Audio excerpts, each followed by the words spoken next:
Hello, e-learners. I'm going to give you a quick review of what we did yesterday and then teach you our lesson from today. For yesterday's work, I'm going to start with number 3 here that you see on the screen. We need to eliminate either the x's or the y's by adding these two equations together.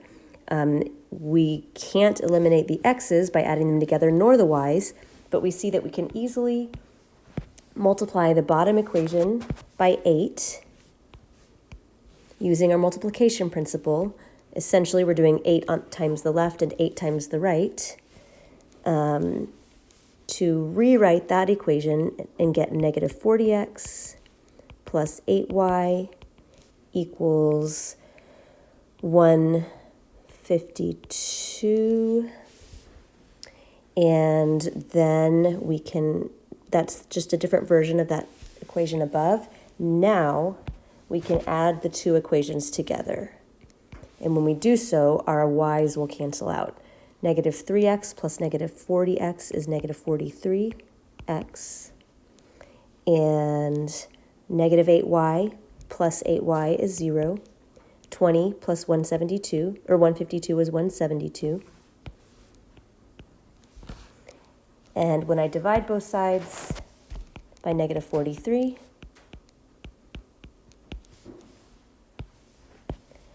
I get x equals negative 4. I would take that x value and substitute it back into either of the original equations. I could also substitute it into, I can substitute it here, or I could substitute it into my rewritten one. And I just have to pick which one is going to be the most efficient, or which one I choose. I'll sub it into the top one, negative 3 times negative 4, minus 8y equals 20.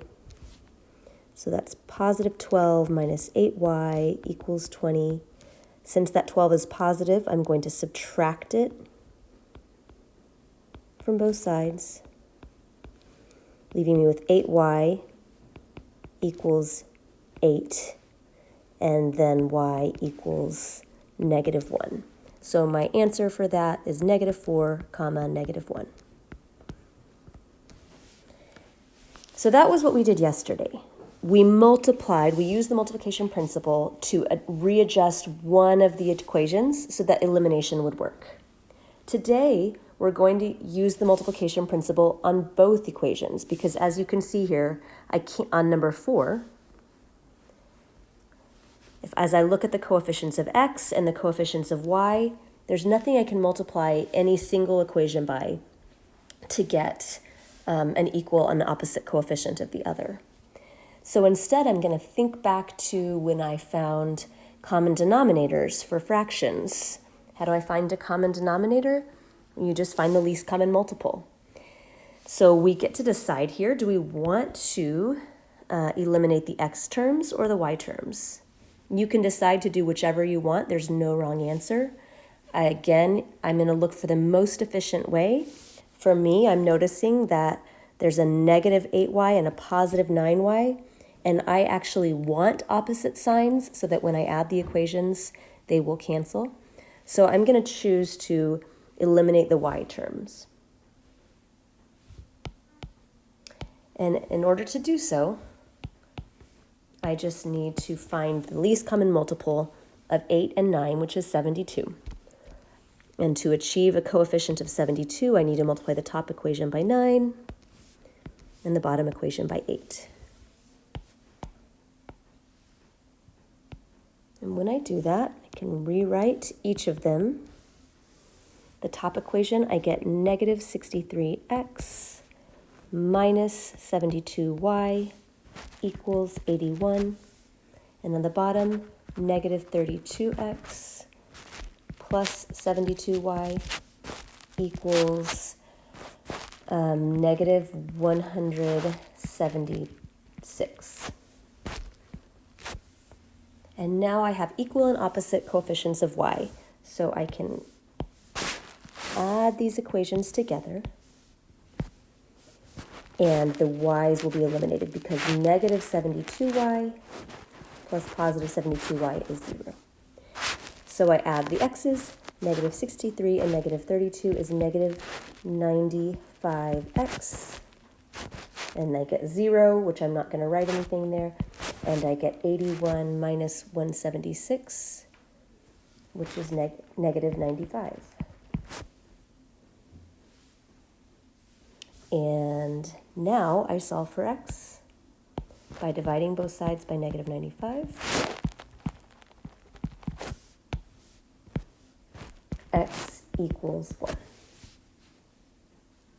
And here I can take that x equals 1 and substitute it back into any of my equations. I could use the original first one, the original second one, my rewritten first or my rewritten second. But here I'm just looking for efficiency, and also you can just pick whatever you want.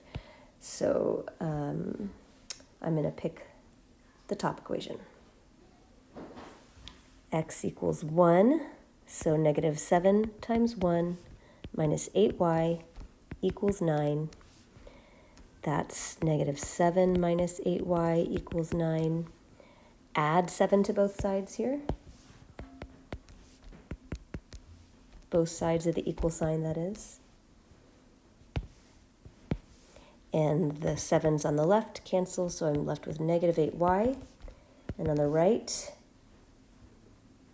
positive 16. Solve for y by dividing by negative 8. So y equals negative 2. 1, 2 is my solution. Well, my x value is 1 and my y value is negative 2, I should say. I should check those both by substituting 1 and 2 in for x and y into the top equation and making sure that they do equal 9, and doing the same in the bottom equation, making sure that the left side does indeed equal negative 22. But essentially what you're doing for these types of problems is choosing a variable to eliminate and then multiplying both equations by a factor that would achieve the least common multiple.